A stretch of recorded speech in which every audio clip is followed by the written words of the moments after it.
The journey of the animal protein, and this is dairy included. At the factory farms, I was talking to Dr. Ong and I said, I wish children really saw where their meat came from. Children, I think, are much more intelligent than adults. If they really saw how a cow is kept in a factory farm, she doesn't see sunlight, she's left there chomping at whatever, not even grass, the produce that they give, and producing what she's supposed to, and given injections of antibiotics and hormones, children will at least stop eating. But most of the time our children don't know where this meat burger comes from. They just think that it came. Yes, I do take children's classes, and when I asked one of my class boys, so where do you get your rice from? Prompt came the reply, NTUC.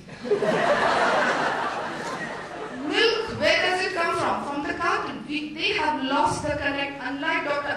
Ong students who are in connection.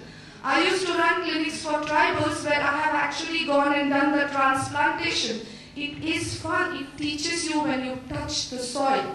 Yes, 18 years of practice, I have seen different kinds of patients. Okay, so at the factory farms, hormones and antibiotics are given to the hens or to the animals so that you get the meaty looking animal, lots of meat and less of disease. Those of you who have seen a kampung chicken who was running wild in the kampung, versus the one that you get in the supermarket, a kampung chicken is a skinny looking thing. Whereas that broiler or the factory chicken that you see is huge and almost tastes like blotting paper. Yes. But in spite of that, every now and then you have a mad cow's disease. Yes, you have a bird flu. They give antibiotics, they give hormones, but yet there's a bird flu, here there is a mad cow's disease, swine flu. Has anybody here heard of a vegetable flu?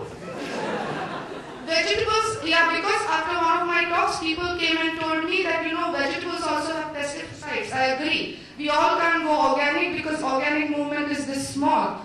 But those pesticide-laden vegetables are given to the animals, and my earlier speakers and the videos showed you, out of that only 90% is taken away, 10% comes. So you have added up. Your mathematics has to be really good. Pesticides in animals plus hormones and antibiotics in the animals, how much does that total to? So vegetables plus animals equal to simple mathematics. Further additives and taste enhancers and preservatives are added during the packaging and processing. Yes, you get your sausage or your frankfurters. Do you know which kind of meat goes inside that and how much of taste enhancers are put into it? The monosodium glutamate, MSG, how much of that goes into it to make it tasty? Has anybody, this is a challenge, you keep a tomato or an apple and you feel like eating it. I'll keep a chicken here, just freshly cut. How many of you will feel yum yum, burger? It doesn't happen. Naturally, we do not feel attracted to the raw form of meat. It needs taste enhancers. Can you imagine, she had given earlier, Dr. Koo talked about the biodegradable and non-degradable waste, that is entire journey. Yeah, your pork flies in from Australia, your beef comes in from USA, we think that it's so nice, it's so healthy because it comes from the upper crust of the world. Well, can you imagine what it has done to the world and itself and to you in the process? The hormones have played an havoc. Those who are moms here will know. A generation back, my generation, the start of menses was 13, 14, 15. Today I get 8-year-old girls who get menses. Do you understand the tragedy? The mind is of a child, the body is of a teenager or of a puberty girl. There is hormones which is secreted, there is havoc which is going on.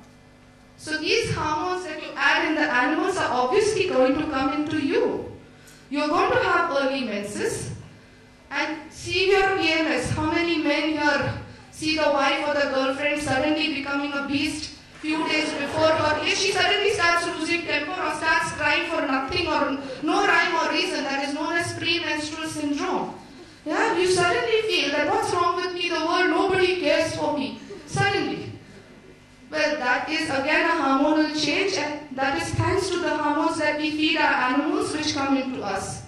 Increasing infertility, lovers, grows, God knows what, all is being done to increase the population rate, but it will not happen until and unless the fertility inherent in a human being goes up. And one of the causes is this. Like the previous talk said, the answer is not with the doctors. The answer is what you put into yourself.